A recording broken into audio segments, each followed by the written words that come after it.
پیدا کیا اس باپ سے بڑھ کر میں اس کا احترام کرتا ہوں جس نے مجھے علم سکھایا۔ پوچھا گیا ایسا کیوں؟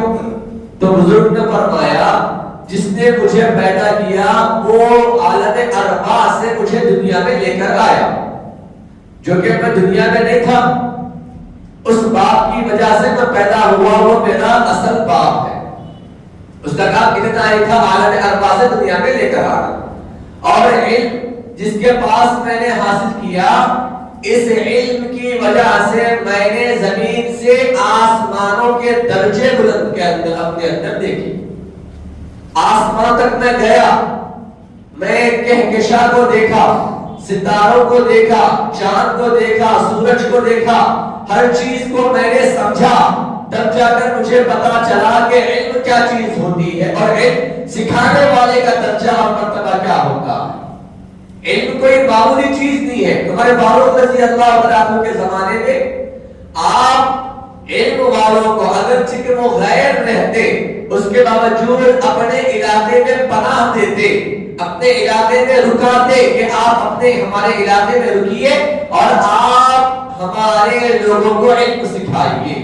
اور علم کی اتنی فضیلت ہے کہ جو بندہ روزے کے مہینے میں، رمضان کے مہینے میں جو بیمار ہوتا اور روزہ ڈاکٹر کہتا کہ روزہ مت رکھو، تو اسلام کے اندر کس ڈاکٹر کو ترجیح دی گئی؟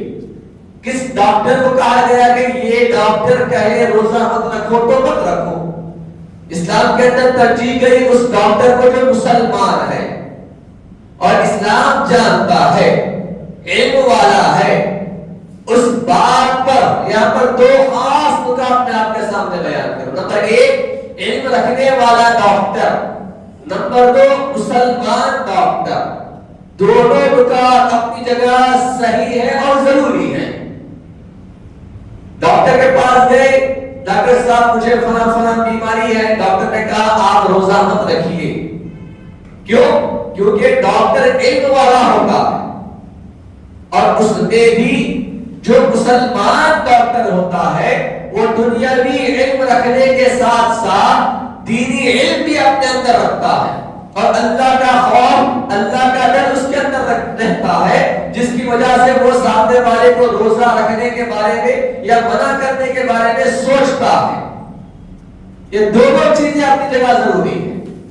اس سے ہمیں کیا معلوم ہوتا ہے؟ دو چیزیں معلوم ہوتی ہیں۔ ایک، علم کا جاننا ہر مسلمان کے لیے ضروری ہے، چاہے وہ ڈاکٹری علم ہو، چاہے وہ انجینئرنگ کا علم ہو، چاہے وہ دنیاوی علم ہو، کسی بھی فیلڈ میں آپ لے لیں، ہر کوئی، سارے لوگ ایک ہی فیلڈ میں جمع نہیں ہو سکتے۔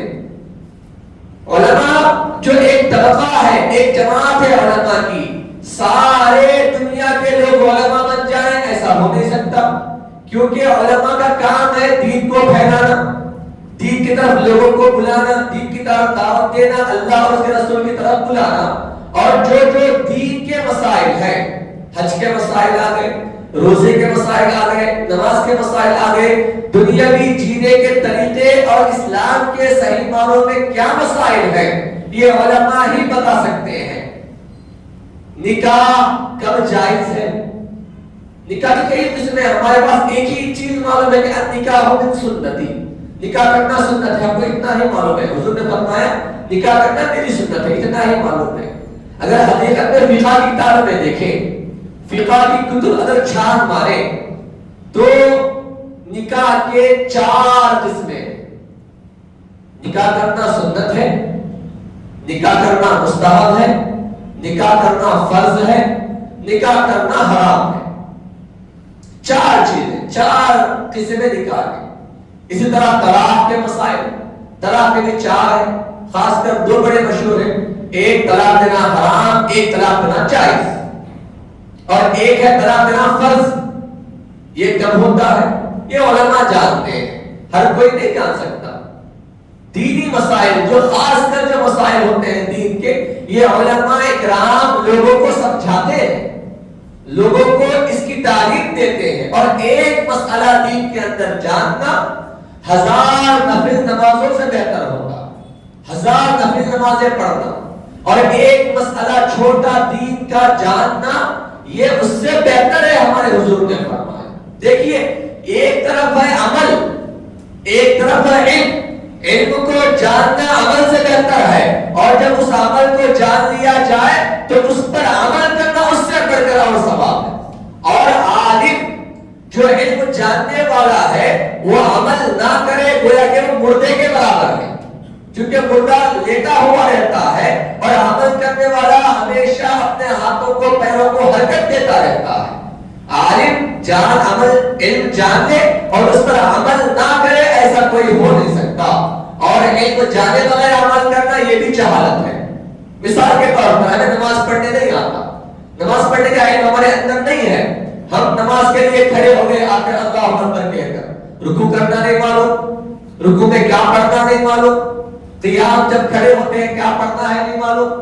ایسے کئی لوگ ہیں جن کو سورہ فاتحہ پڑھنے نہیں آتا، جس کو سورہ فاتحہ کے بعد کیا پڑھنا ہے نہیں معلوم، بس آگے اللہ اکبر کہے تھوڑی دیر خاموش اللہ اکبر. کیا آپ کی نماز ہوتی ہے؟ نہیں ہوتی. کیونکہ نماز کے اندر فرائض ہیں، نماز کے اندر واجبات ہیں، نماز کے ارکان ہیں، شرائط ہیں، کئی چیزیں نماز کے اندر آتی ہیں. نماز سے پہلے کتنے شرائط ضروری ہیں؟ جسم کا پاک ہونا ضروری ہے، کپڑوں کا پاک ہونا ضروری ہے. کپڑوں کا کیسے پاک ہو، کس طرح کپڑوں کا پاک ہونا ضروری ہے؟ بس کپڑے پہن کر آ گئے، میلے کپڑے ہیں تو میلے کپڑے پاک نہیں ہوتے. شریعت کے اندر پاک اور ناپاکی کسے کہتے ہیں؟ شریعت میں ناپاکی سے مراد کیا ہے؟ 2 دن کپڑے پہن لیا میلے ہو گئے، کیا وہ ناپاک ہو گئے؟ شریعت کہتی ہے وہ ناپاک نہیں ہوتے، میلے تو ہیں مگر ناپاک نہیں ہے. ناپاک کس کو کہتے ہیں؟ جس کے اندر غلاظت لگ جائے. غلاظت کی 2 قسمیں ہیں، ایک خفیفہ اور ایک ہے مغلظہ. 2 قسمیں الگ الگ غلاظت کی، چھوٹی غلاظت، بڑی غلاظت. اب یہ چھوٹی غلاظت کیا ہے، بڑی غلاظت کیا ہے؟ پیشاب یہ لگ جائے کپڑوں پر، پیخانہ لگ جائے، اگر کوئی چوری جاتی جاتی پلید ڈال دے، گندگی اب ہمارے اوپر کر دے، کیا اس کو دھونے سے کپڑے پاک ہو جاتے ہیں؟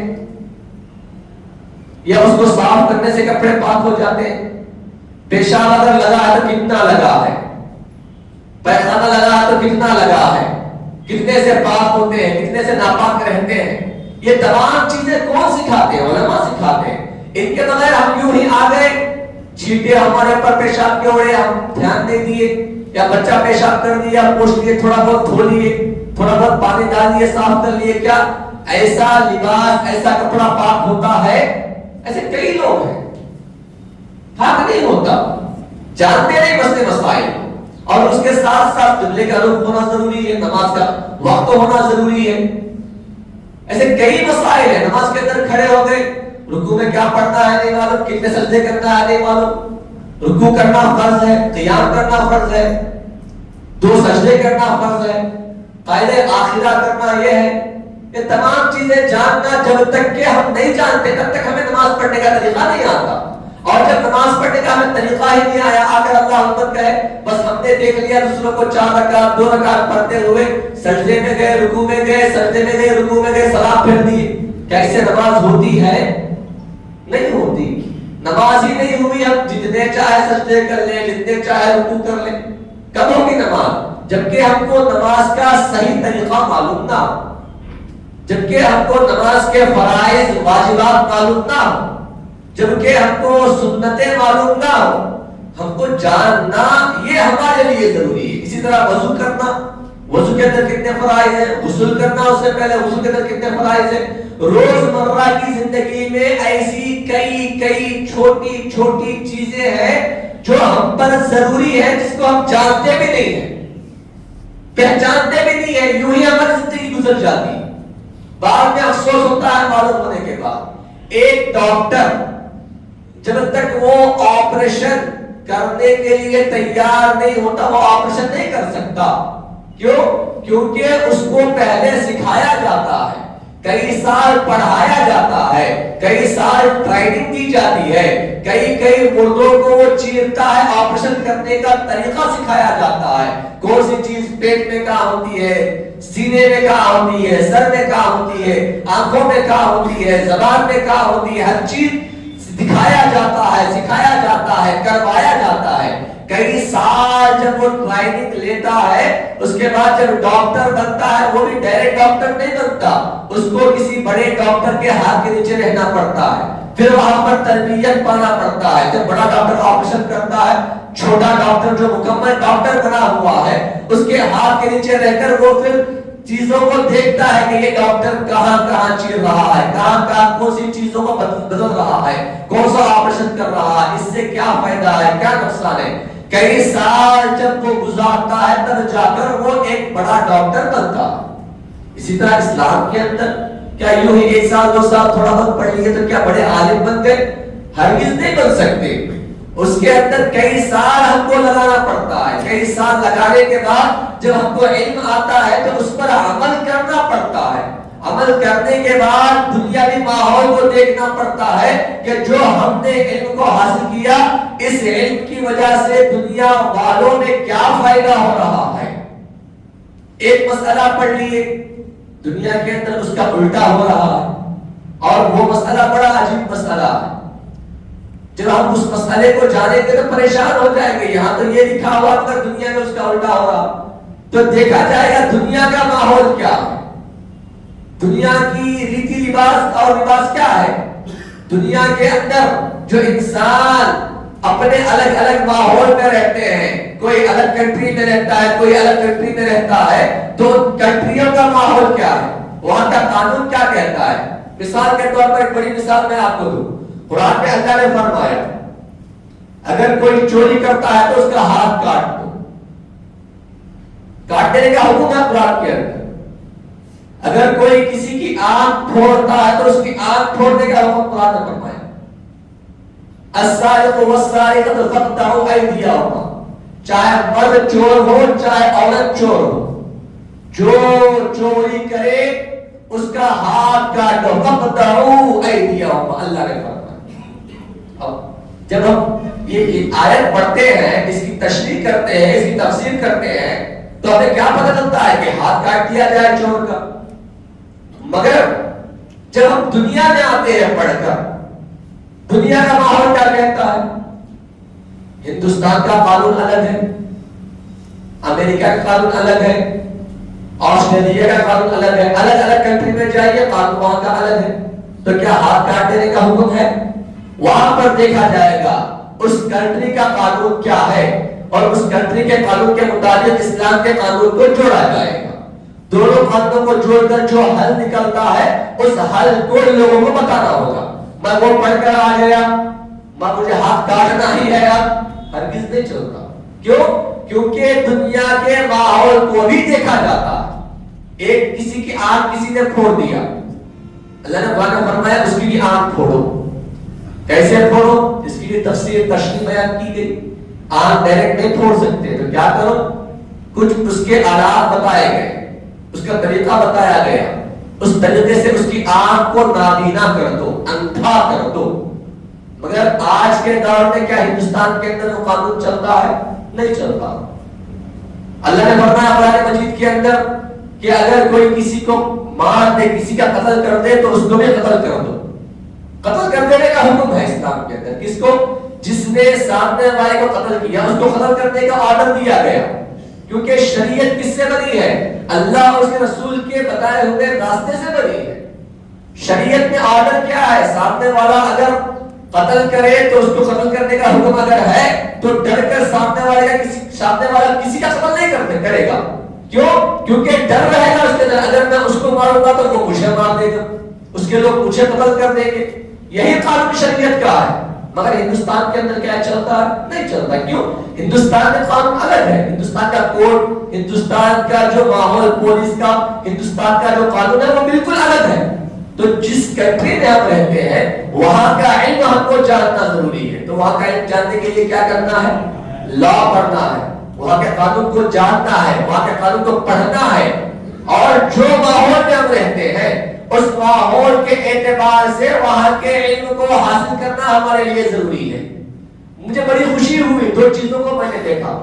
کئی ایسے لوگ ہیں جو گورنمنٹ جاب کرتے ہیں، گورنمنٹ جاب کرتے ہوئے وہ لوگ علم کو حاصل کرتے ہیں، طبی علم، ڈاکٹری علم حاصل کر کر جب ریٹائر ہو گئے تو وہ لوگوں کو ہزاروں میں فائدہ پہنچا رہے ہیں. آج کوئی بیمار نہیں ہے.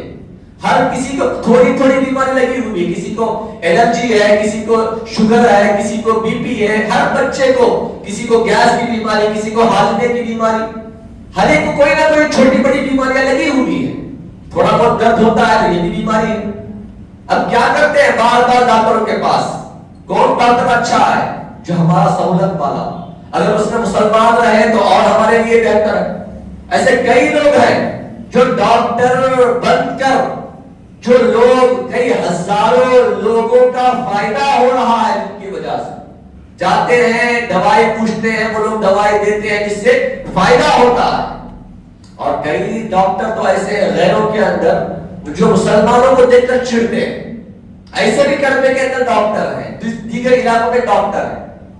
ہم کو چاہیے کہ ہمارے بچوں کو ڈاکٹر بنائیں, ہمارے بچوں کو انجینئر بنائیں. انجینئر بنانے سے فائدہ کیا ہوگا؟ مسجد بنانے میں فائدہ ہوگا, مدرسہ بنانے میں فائدہ ہوگا. مسجد بنانے کے لیے انجینئر کی ضرورت پڑتی ہے, سلاب کے لیے, پلر لگانے کے لیے, زمین کا فرش بچھانے کے لیے. اب جب انجینئر غیر ہوگا, قبلے کا رخ کیسے معلوم ہوگا؟ انجینئر غیر ہوگا, ممبر اور محراب بنانے کا طریقہ کیسے معلوم ہوگا؟ اگر معلوم بھی ہے تو اس کے باوجود جو نزاکت, جو ادب مسلمان انجینئر کے اندر رہتا ہے, وہ نزاکت غیر کے اندر نہیں آ سکتی. کیوں؟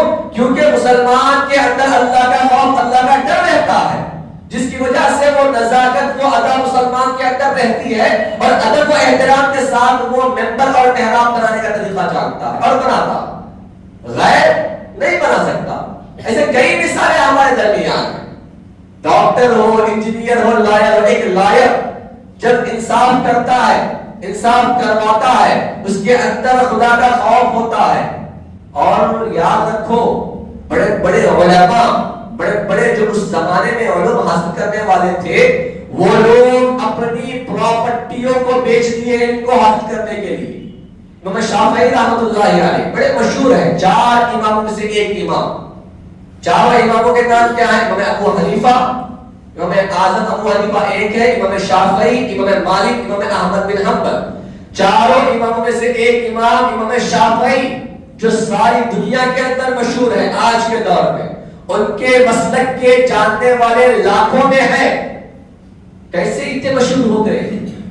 آپ کے پاس کھانے کو پیسے نہیں تھے, آپ کے پاس پیسے خرچ کرنے کے لیے نہیں تھے, آپ یتیم تھے, بچپن ہی میں آپ کے ماں باپ کا انتقال ہو گیا تھا. اتنے غریب تھے آپ, لکھنے کے لیے پین پینسل نہیں تھی اس زمانے میں آپ کے پاس. آپ کے پاس نہ کاغذ خریدنے کے لیے پیسے. تو کیا کرتے؟ جب بھی کوئی علم سیکھتے آپ تو فوراً اس علم کو یاد رکھنے کے لیے اس زمانے میں ہڈیوں پر لکھتے تھے. اس زمانے میں جو لکڑیوں کے ڈھالیاں ہوتی اس پر لکھ لیتے, اور اس زمانے میں جو برتن ہوتے مٹی کے اس پر لکھ لیتے اور جمع کرتے ایک جگہ. علم کو حاصل کرنے کے لیے کتنا تڑپنا پڑتا اس زمانے کے اندر, غریبی کے اندر. اور جب جا کر آپ اس علم کو حاصل کر کر ایک بڑے امام بنے ہیں جن کا نام آج بھی ساری دنیا میں مشہور ہے, امام شافعی کا. محنت کے بغیر دنیا میں کچھ نہیں ملتا. میں مسلمان ہوں, میں فری میں سب ہو جاتا, ہرگز نہیں ہو سکتا. مسلمانوں کے لیے دنیا کے اندر اللہ کے رسول نے فرمایا الدنیا سجن المؤمن, مسلمانوں کے لیے دنیا قید خانہ ہے. جتنی ہم دنیا کے اندر محنت کریں گے اتنا ہمارا دنیا میں بھی فائدہ ہوگا, آخرت میں بھی فائدہ ہوگا. محنت نہیں کریں گے دنیا میں بھی نقصان اٹھائیں گے, آخرت میں بھی نقصان اٹھائیں گے. ہمارے بچے پڑھ لیں گے, پڑھ لکھ کر کیا کریں گے؟ یہ پیسے بچے کو کام آئیں گے. جتنا پیسہ اگر دینا ہے بچوں کی پڑھائی میں لگائیں, تم کو بھی فائدہ ہوگا, بچوں کو بھی فائدہ ہوگا. اور وہ بچہ جب پڑھ لکھ کر آگے بڑھے گا تو اس بچے کی طرف سے ہزاروں لاکھوں لوگوں کا دنیا میں فائدہ ہوگا. امام اعظم ابو حنیفہ رحمۃ اللہ علیہ, آپ کے واقعات جب سنتے ہیں, آپ کے پاس پیسہ نہیں ہوتا لکھنے کے لیے, پڑھنے کے لیے, تو آپ جب کلاس میں بیٹھتے, سبق حاصل کرتے تو آپ لکھتے نہیں تھے. آپ کا ذہن بہت زیادہ تھا, آپ کی یادداشت بے انتہا تھی. دوسرے بچے بھی آپ کے ساتھ میں رہتے, آپ دوسرے بچے لکھتے آپ وہاں نہیں لکھتے تھے کیونکہ لکھنے کے لیے کاغذ نہیں تھا، پیسے نہیں تھے خریدنے کے لیے، آپ یاد کر لیتے۔ دوسرے بچے آپ کا مذاق اڑاتے کہ ہم لکھ رہے ہیں، ہمارے پاس کاغذ ہے، قلم ہے، تمہارے پاس کچھ نہیں ہے، پھر بھی تم کیسے اپنے اندر یاد کر رہے ہو، کیسے پڑھ رہے ہو، کیوں آ رہے ہو؟ آپ یاد کرتے کرتے ایک وقت ایسا آیا، انہوں نے فرمایا سارے بچوں سے جو جو تم لکھے ہو وہ لے کر آؤ۔ پورے کاغذ لائے گئے، دیکھا گیا آپ جو جو اس زمانے سے پڑھے تھے پورا اپنے ذہن میں یاد کر لیے تھے، پورا آپ نے زبانی سنایا، بغیر دیکھے سنایا، اور جو جو کاغذوں میں لکھتے ہیں جو غلطیاں ہوئی ان غلطیوں کو بھی بتایا، یہ یہاں پر یہ غلطی کیے۔ سارے بچے پریشان اس زمانے کے۔ تو یاد کرنے کے لیے محنت کرنا ہے، محنت کے بغیر پھل نہیں ملتا۔ اللہ کے رسول اللہ نے یہی فرمایا، اے میرے بندے تو ارادہ کر، ارادے کے ساتھ استقامت اپنے اندر لا، پختہ ارادہ کر کہ میں یہ کام کروں گا ہی کروں گا، تب جا کر وہ کام ہوتا ہے۔ ہوتا نہیں ہوتا، پڑھ کر کیا فائدہ، یہ حاصل کر کیا فائدہ، اگر ایسا سوچیں گے دنیا میں بھی ذل خوار رہیں گے، آخرت میں بھی ذل خوار رہیں گے۔ ارادہ پختہ ضروری ہے۔ ایک چھوٹا مسئلہ اللہ کے اوپر دیکھیے بھروسے کا اور ادب کا مسئلہ، بڑا مشہور واقعہ۔ ایک خطیب صاحب یا امام صاحب بات کہتے کہتے یہ کہہ گئے، بسم اللہ پڑھ کر جو بھی کام تم کرو گے وہ تمہارا کام مکمل ہوگا۔ اور وہاں پر ایک قریے والا تھا، کھیڑے والا تھا، چونکہ قریے والے جو ہوتے ہیں شہری لوگوں سے عقل میں اور یادداشت میں تھوڑا کم رہتے ہیں، چونکہ کھیڑے والے اپنے دائرے میں رہتے اور شہر والے سارا شہر دیکھے ہوئے رہتے ہیں۔ قریے والوں کے اندر مزاج تھوڑی کم ہوتی ہے شہر والوں سے۔ اس نے سن لیا کہ بسم اللہ پڑھ کر جو بھی کام کریں گے اللہ پورا کرے گا۔ گیا، اب اس کے قریے کو، اس کے کھیڑے کو جانا تھا، اس پار سے اس پار، بیچ میں ندی آڑے تھی، بڑی تکلیف ہوتی تھی اسے اس پار سے اس پار جانے کے لیے۔ اس نے کیا کہا، ارے حضرت کہے تھے بسم اللہ پڑھ کر جو بھی کام کرو اللہ پورا کرے گا۔ پختہ ارادہ کیا۔ یہاں پر دیکھیے ارادہ پختہ ہونا ضروری ہے، بغیر ارادہ پختہ ہو کے کچھ اللہ نہیں کرتا۔ سچا ارادہ، پختہ ارادہ اور اللہ اور اس کے رسول کے شریعت کے اندر والا ارادہ، یاد رکھیں اللہ سب کرتا ہے، ارادہ پکا ہونا چاہیے، ارادہ پختہ ہونا چاہیے۔ کیا کہا گیا، بسم اللہ پڑھو پورا کام ہو جائے گا۔ فوراً بسم اللہ کہا، اپنے پیروں کو پانی پر رکھ دیا۔ اس کا ارادہ کیا تھا، پانی پر میں چل کر اس پار سے اس پار چلا جاؤں گا۔ فوراً پیر رکھا، ارادہ پختہ تھا، بھولا بھالا آدمی تھا، اللہ کے پر بھروسہ کر لیا، استقامت والا تھا۔ پیر رکھا اور پیر اس کا پانی کے اوپر ہے، اس پار سے اس پار ہو گئے۔ سارے لوگ دیکھنے لگے، پریشان ہو گئے۔ اس سے بلا کر پوچھا گیا کہ اے شخص تیرے پاس ایسی کون سی کرامت ہے کہ تو نے پانی پر چل کر اس پار سے اس پار چلا گیا؟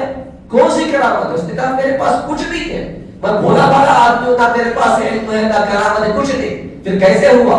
تو اس نے بتایا کہ میں ایک مرتبہ مسجد میں گیا تھا، تو اس مسجد کے امام صاحب یا خطیب صاحب بات کہے تھے، بات کہتے کہتے کہ بسم اللہ پڑھ کر جو بھی کام کرو اللہ پورا کرے گا، تو میں نے بسم اللہ پڑھ کر پانی میں پیر رکھ دیا، اللہ نے میرے کام کو پورا کر دیا۔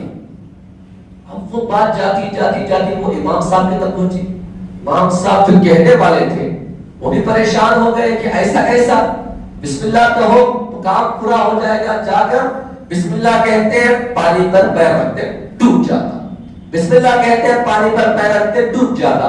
اس طرح جاتے جاتے جاتے آخر کار پھسل کر پانی میں گر گئے، مر گئے۔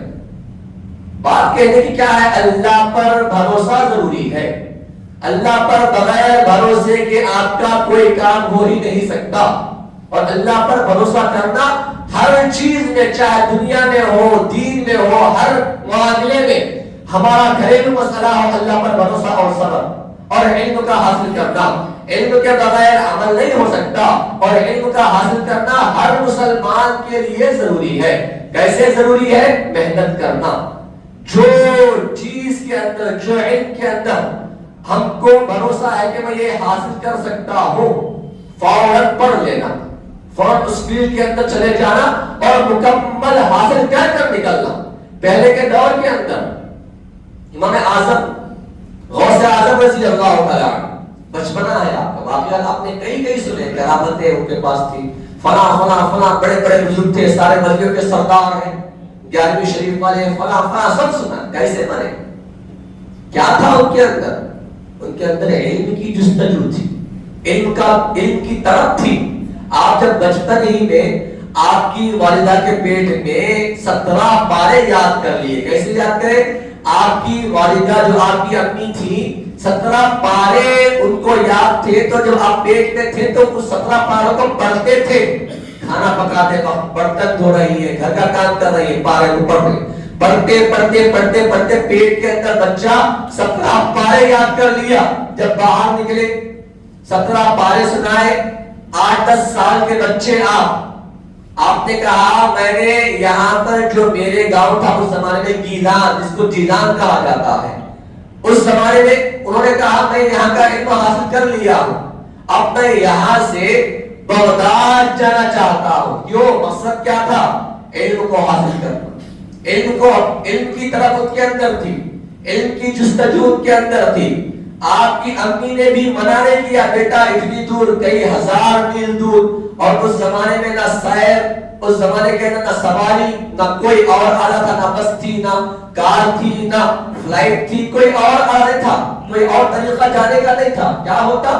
چند لوگ جمع ہو جاتے ایک شہر کو جانے کے لیے، وہ لوگ ایک ساتھ مل کر چلتے رہتے جب تک گاؤں نہیں آ جاتا.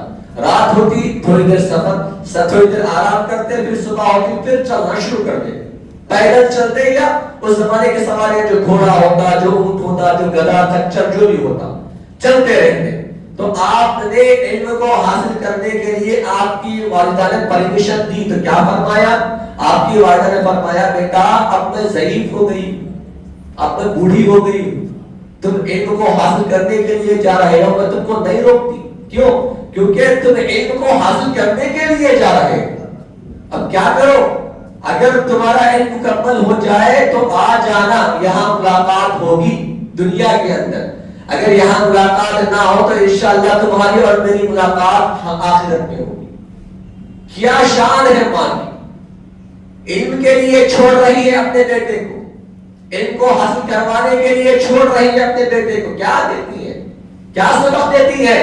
بیٹا اگر تمہارا علم مکمل ہو جائے تو آ جاؤ، اگر میں زندہ رہوں تو یہاں مل لیں گے.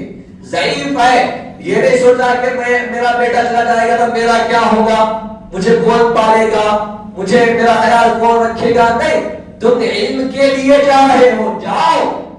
دنیا میں اگر تمہارے تک میں زندہ ہوں تو دنیا میں ملیں گے، اگر دنیا کے اندر میں نہ رہوں تو انشاءاللہ تمہاری اور میری ملاقات آخرت میں ہوگی.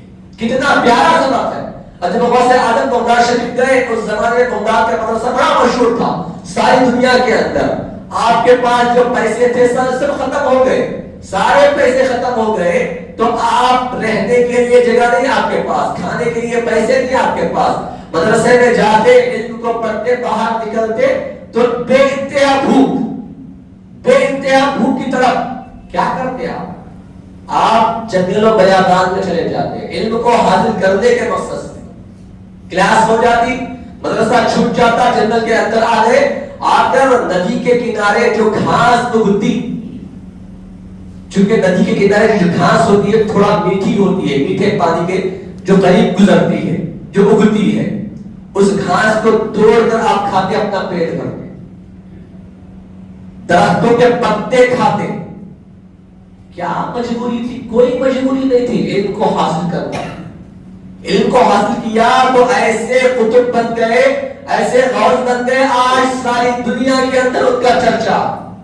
علم حاصل کرنے والے بڑے بڑے لوگوں کا آج بھی دنیا کے اندر چرچا ہے، اگرچہ کہ وہ مسلمان ہو یا نہ ہو. بڑے بڑے گنس کتابوں کے اندر، بڑی بڑی مشہور کتابوں کے اندر ان کے واقعات، ان کی تاریخ. کیوں؟ کیونکہ انہوں نے علم کو حاصل کیا اور علم کو حاصل کرنے کے ساتھ ساتھ اس پر عمل کر کر دکھایا. دنیا کے اندر علم کو رکھنا ہے، زندہ رہنا ہے، اپنے نام کو زندہ رکھنا ہے تو علم کو حاصل کرنا ضروری ہے. علم کے بغیر انسان زندہ نہیں رہتا، بظاہر تو زندہ رہتا ہے مگر حقیقت میں وہ مردہ ہے جس کے اندر علم نہیں رہتا. تو اپنے بچوں کو علم سکھائے، خود بھی